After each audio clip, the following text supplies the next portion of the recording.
بسم اللہ الرحمن الرحیم۔ السلام علیکم سامعین، یہ ہے کاشان بصیرت کا یوٹیوب چینل اور یہاں پر ہم مل کر نہج البلاغہ کے آخری حصے یعنی کہ جہاں پہ کلمات قصار کا ذکر ہے، حکمات موجود ہیں، ہم ان حکمات کو پڑھ رہے ہیں۔ اور یہاں پر ہم اس حوالے سے نہج البلاغہ کے حوالے سے یہ بات جو ہم اکثر پڑھتے چلے آئے ہیں اور اس کتاب میں بھی موجود ہے کہ تمام دنیا کے علماء کا متفق فیصلہ یہ ہے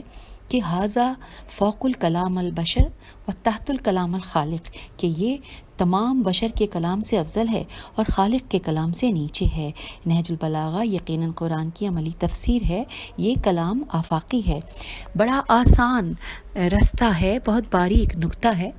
کہ باب علم سے گزریں تو شہر علم آتا ہے۔ آئیے شہر علم تک پہنچنے کے لیے باب العلم پہ دستک دیتے ہیں، اور آج اس نشست میں ہم دو حکمات کی شرح کو سمجھنے کی کوشش کرتے ہیں۔ اور جیسا کہ آپ کو معلوم ہے کہ یہ شرح جس پر جو کہ تحقیق کے بعد تیار کی ہے سیدہ رخسانہ گوہر زیدی صاحبہ نے، کہ جو ان تمام حکمات کو ہمارے لیے آسان اور مختصر کر کے تیار کر رہی ہیں، اور آیت اللہ مکارم شیرازی کی شرح سے استفادہ حاصل کرتے ہوئے وہ ہمارے لیے اس کام پر ریسرچ کر رہی ہیں۔ تو آئیے سب سے پہلے حکمت 434 کو پڑھتے ہیں۔ لکھا ہے، مولا فرما رہے ہیں کہ آزماؤ کہ اس سے نفرت کرو،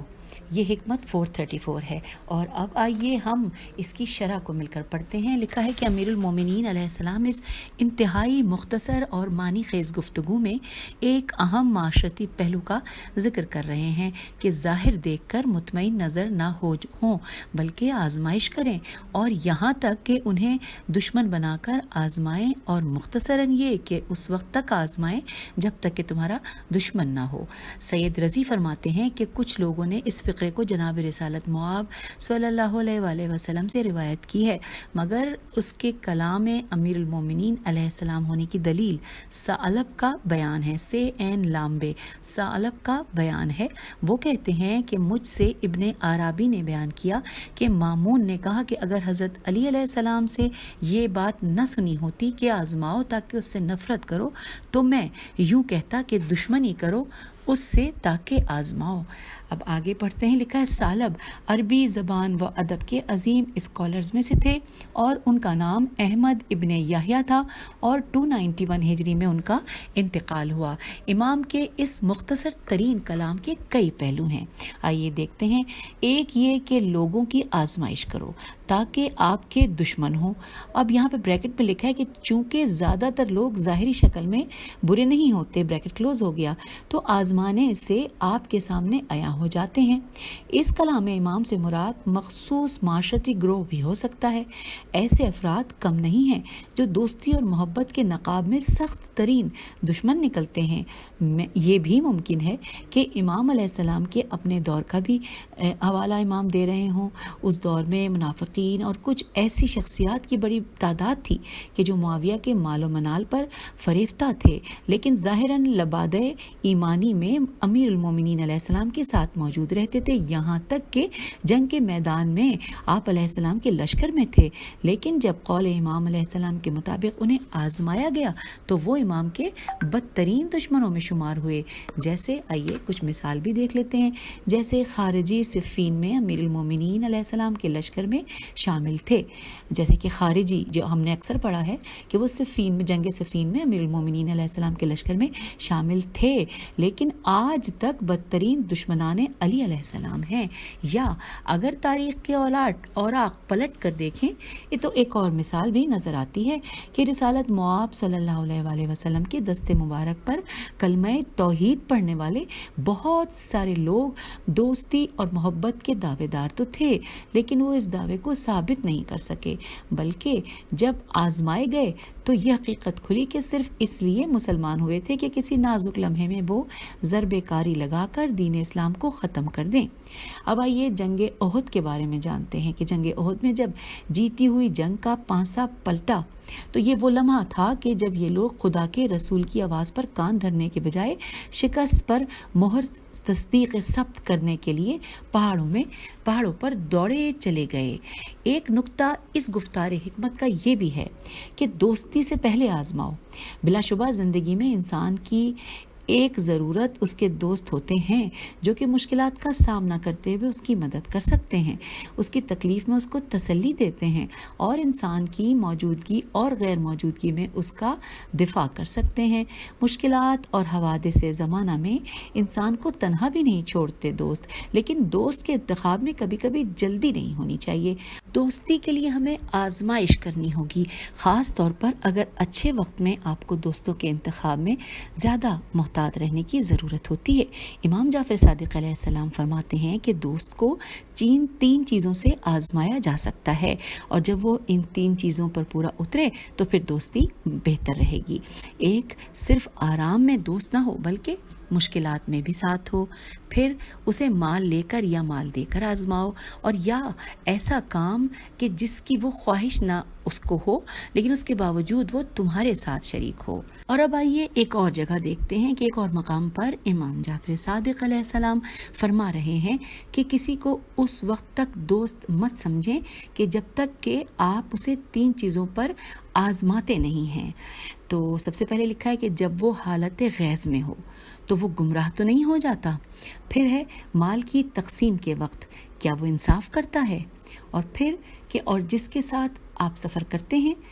کیونکہ لوگوں کی اندرونی جو کیفیت ہے وہ سفر میں دریافت کی جا سکتی ہے۔ تو یہ وہ 3 پوائنٹ ہیں۔ اور اب آئیے آگے مزید چلتے ہیں کہ کلام امام امام الکلام ہے، اس کے مزید پہلو آشکار ہوتے ہیں، ذرا غور و فکر کرنے پر مزید نکتے سامنے آتے ہیں۔ حقیقت دنیا انسان کو اس وقت تک سمجھ نہیں آتی جب تک کہ اسے آزمائے نہ۔ دنیا جو ظاہراً دکھائی دیتی ہے وہ اور ہے، لیکن جب زندگی ہر گزرتے لمحے میں آزماتی ہے تو حقیقت دنیا سامنے آتی ہے، اور پھر بلا شبہ اس دنیا سے نفرت محسوس ہوگی، جیسا کہ امیر المومنین نہج البلاغہ میں دنیا کی حقیقت بیان کرتے ہیں اور فرماتے ہیں کہ دنیا کی مثال سانپ کسی ہے کہ جو چھونے میں نرم اور ملائم ہوتا ہے مگر اندر زہر ہلاہل بھرا ہوتا ہے۔ دھوکہ کھانے والا جاہل اس کی طرف کھنچتا ہے اور عقل مند اس سے بچتا ہے۔ اور اب آئیے امیر المومنین علیہ السلام کے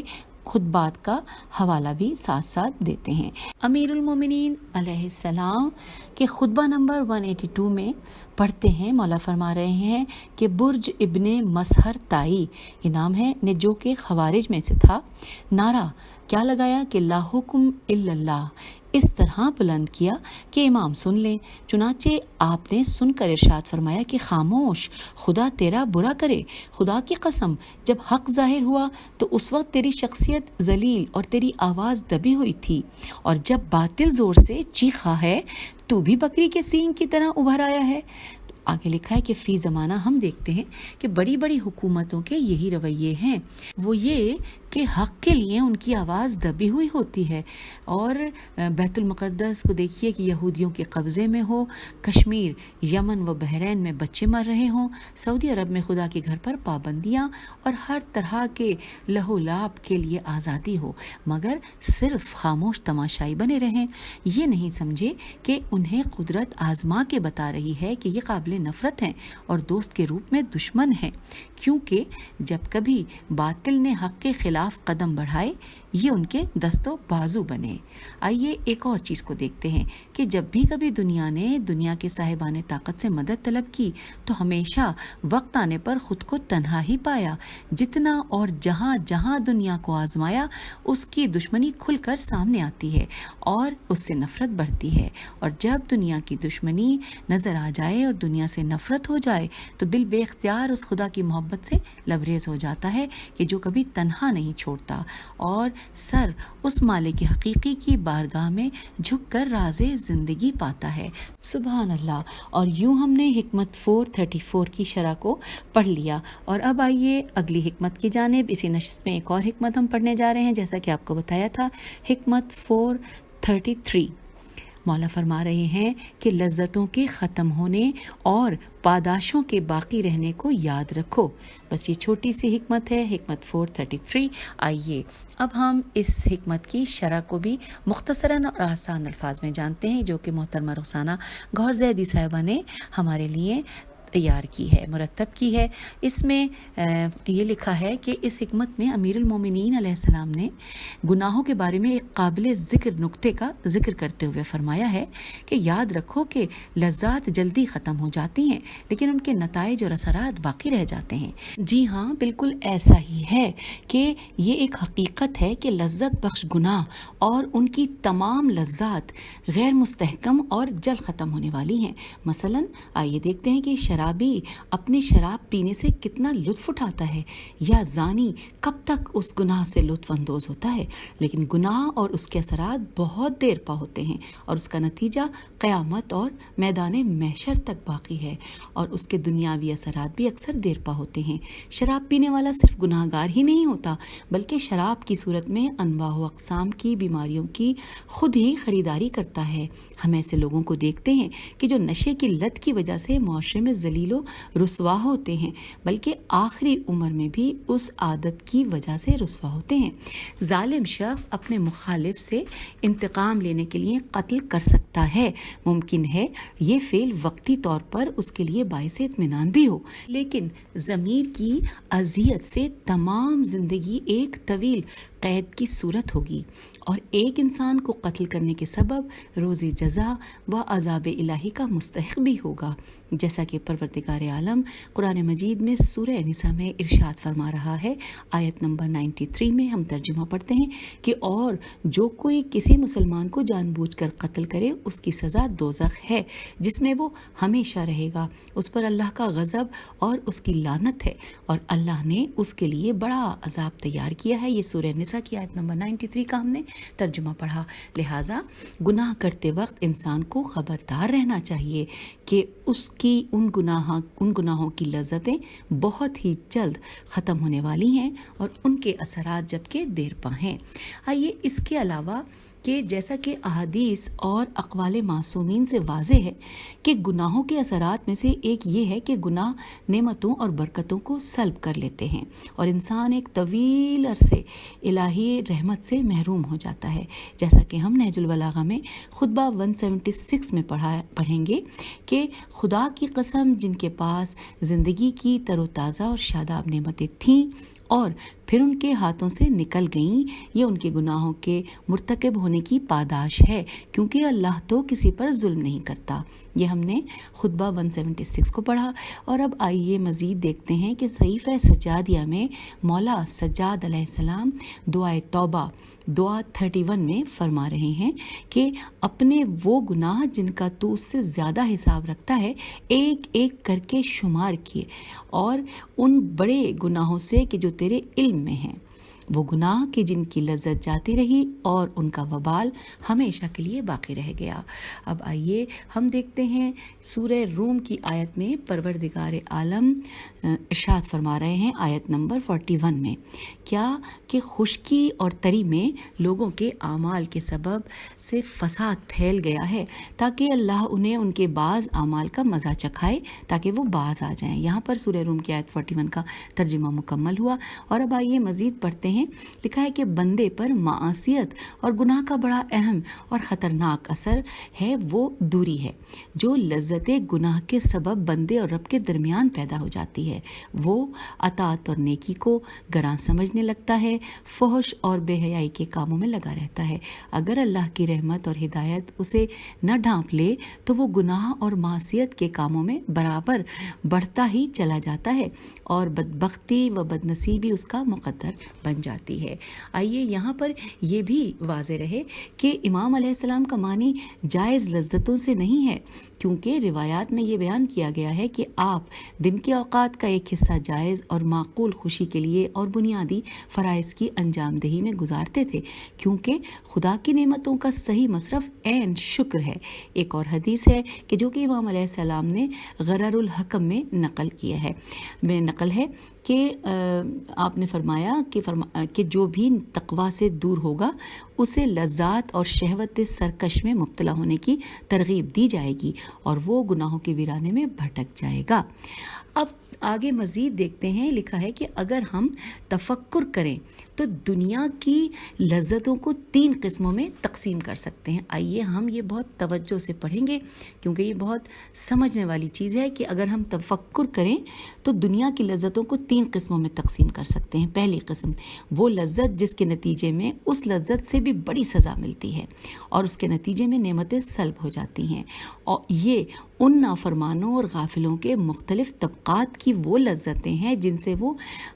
بزوم خود لذت حاصل کرتے ہیں، مثلاً زنا و شراب نوشی اور چوری، ظلم وغیرہ سے لذت حاصل کرنے والے۔ اور یہی وہ لوگ ہیں جن کے متعلق روز قیامت کہا جائے گا، کیا، جو کہ سورہ احقاف کی آیت نمبر 20 ہے۔ یہ ترجمہ پڑھتے ہیں کہ اور جس دن کافر دوزخ کے سامنے کیے جائیں گے تو کہا جائے گا کہ تم اپنی دنیا کی زندگی میں لذتیں حاصل کر چکے اور ان سے لطف اندوز ہو چکے، سو آج تم کو ذلت کا عذاب ہے، یہ اس کی سزا ہے کہ تم زمین میں ناحق غرور کیا کرتے تھے اور بد کرداری کرتے تھے۔ یہ ہم نے سورہ احقاف کی آیت نمبر 20 پڑھی۔ اچھا، پہلی قسم یہاں مکمل ہوئی جو کہ ہم نے بالکل آغاز کیا تھا کہ ہم تفکر کریں تو دنیا کی لذتوں کو 3 قسموں میں تقسیم کیا۔ پہلی قسم ہم نے پڑھ لی، اب دوسری قسم یہاں پر تسلی سے پڑھتے ہیں کہ ایسی لذتیں کہ جس کے نتیجے میں آخرت میں کوئی سزا نہیں ملتی، لیکن ان لذات میں منہمک ہونے سے خیر و بھلائی اور اجر و ثواب کا حصول ختم ہو جاتا ہے۔ آج کے دور میں اس کی بڑی مثال ایک حد سے بڑے ہوئے موبائل کا استعمال ہے۔ ویڈیو گیمز، ٹی وی ڈرامے، فلمیں اور ایسے